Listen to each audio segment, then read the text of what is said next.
நாம என்ன சாப்பிட்றோங்கிறதுக்கும் நம்மளோட ஆன்மீக வாழ்க்கைக்கும் ஏதாவது சம்பந்தம் இருக்கா?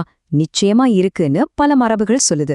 ஆனா நம்ம சாப்பாட்டு தட்டுல இருக்கிற ஒரு விஷயம் நம்மளோட பக்தியே எப்படி பாதிக்க முடியும்னு என்னைக்காவது யோசிச்சிருக்கீங்களா? வாங்க இன்னைக்கு இத பத்தி கொஞ்சம் ஆழமா பார்க்கலாம். இப்போ இதுதான் நம்மளோட முக்கியமான கேள்வி. நம்மளோட உணவு பழக்கம் நம்ம பக்தியோட தரத்தை தீர்மானிக்க முடியுமா? இன்னும் சொல்லப்போனா, நாம என்ன சாப்பிடுறோங்கிறது நம்ம வழிபாட்டோட பலனை உண்மையிலேயே பாதிக்குமா? நாம பார்க்க போற இந்த மூல ஆதாரம் இதுக்கு ரொம்ப நேரடியான அழுத்தமான ஒரு பதில சொல்லுது. சரி, வாங்க நேரா விஷயத்துக்குள்ள போலாம்.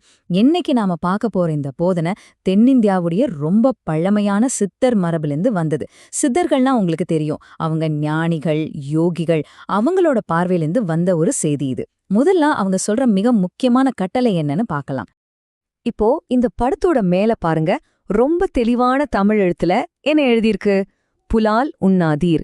இதுல எந்த ஒளிவு மறைவும் இல்ல, எந்த மாற்று கருத்துக்கும் இடமே இல்ல. ரொம்ப நேரடியான தெளிவான ஒரு கட்டளை.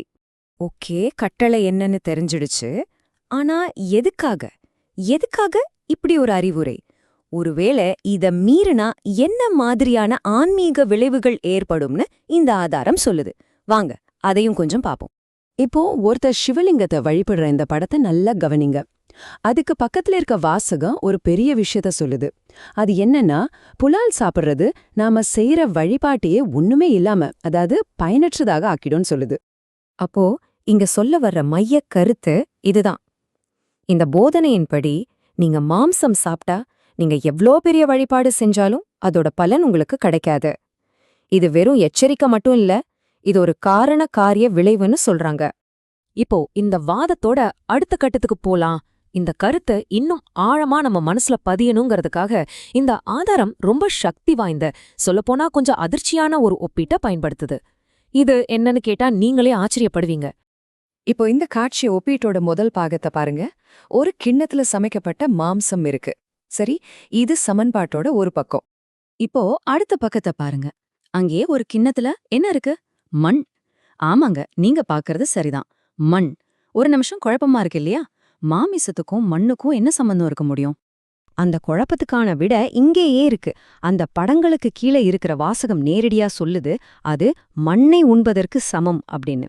அதாவது இந்த போதனையின்படி ஆன்மீக ரீதியா பார்க்கும்போது மாமிசம் சாப்பிடுறதும் மண்ணை சாப்பிடுறதும் ஒண்ணுதான்னு சொல்றாங்க. எவ்வளவு வலிமையான ஒரு ஒப்பீடு பாத்தீங்களா? சரி, இப்ப எதை செய்யக்கூடாதுன்னு ரொம்ப தெளிவா சொல்லிட்டாங்க. அப்போ இதுக்கு பதிலா நாம என்னதான் செய்யணும்? இந்த ஆதாரம் பரிந்துரைக்கிற மாற்று வாழ்க்கை முறை என்ன? அதையும் இப்ப பார்க்கலாம்.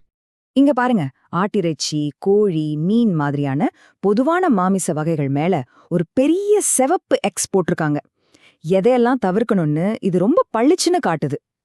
அந்த சிவப்பு குறியீட்டுக்கு நேர் மாறா இப்போ இந்த பக்கம் பாருங்க, பழங்கள், காய்கறிகள், தானியங்கள், பால்னு ரொம்ப உயிரோட்டமான ஒரு சித்திரத்தை கொடுத்திருக்காங்க. இதுதான் சரியான பாதைன்னு இது சொல்லுது. பாத்தீங்களா? இது வெறும் தடைய மட்டும் சொல்லாம அதுக்கு ஒரு தீர்வையும் நம்ம முன்னாடி வைக்குது. இப்போ நாம இந்த செய்தியோட உச்சகட்டத்துக்கு வந்துட்டோம். இதுவரைக்கும் நாம பார்த்த எல்லா கருத்துக்களையும் ஒரு முனிவர் தன்னோட அதிகாரப்பூர்வமான குரல்ல எப்படி ஒன்னா இணைக்கிறாருன்னு கேட்கலாம். முதல்ல இந்த செய்தி எங்க இருந்து வருதுன்னு தெரிஞ்சுக்கலாம். இந்த படத்தோட மேல் இடது மூலையில இருக்கிற முனிவர் தான் அகத்தியர். சித்தர் மரபுல மிகவும் மதிக்கப்படுற ஒரு பெரிய ஆளுமை. இப்போ நாம கேட்க போற இந்த சக்தி வாய்ந்த வார்த்தைகள் அவரோடதுதான். இப்போ அந்த பச்சை நிற பெட்டியிலிருந்து வர்ற அகத்தியரோட வார்த்தைகளையே கேளுங்க. யாம் சொல்வது புலால் உண்ணாதீர். எவன் புலால் உண்கின்றானோ அவன் பின்போ எம்மை வணங்கினால் யாதொரு பயனும் இல்லை, இல்லவே இல்லை. இதனால்தான் மண்ணை தின்பதற்கு சமம் என்று யாம் சொன்னோம். பாத்தீங்களா? இந்த ஒரு மேற்கொள்ள கட்டளை, விளைவு, ஒப்பீடுன்னு எல்லாமே அடங்கியிருக்கு. சரி, இப்போ இந்த முழு செய்தியோட வாதத்தையும் ஒரு முறை வேகமா சுருக்கமா பாத்துடலாம். முதல்ல புலால் உண்ணாதீருங்கிற தெளிவான கட்டளை. அடுத்து அத மீறினா வழிபாடு பயனற்றதாகிவிடும்ங்கிற விளைவு.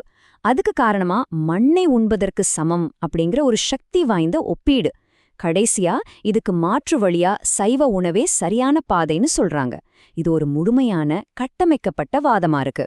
கடைசியா ஒரு சிந்தனைய தூண்டுகிற கேள்வியோட இந்த அலசல முடிச்சுக்கலாம்.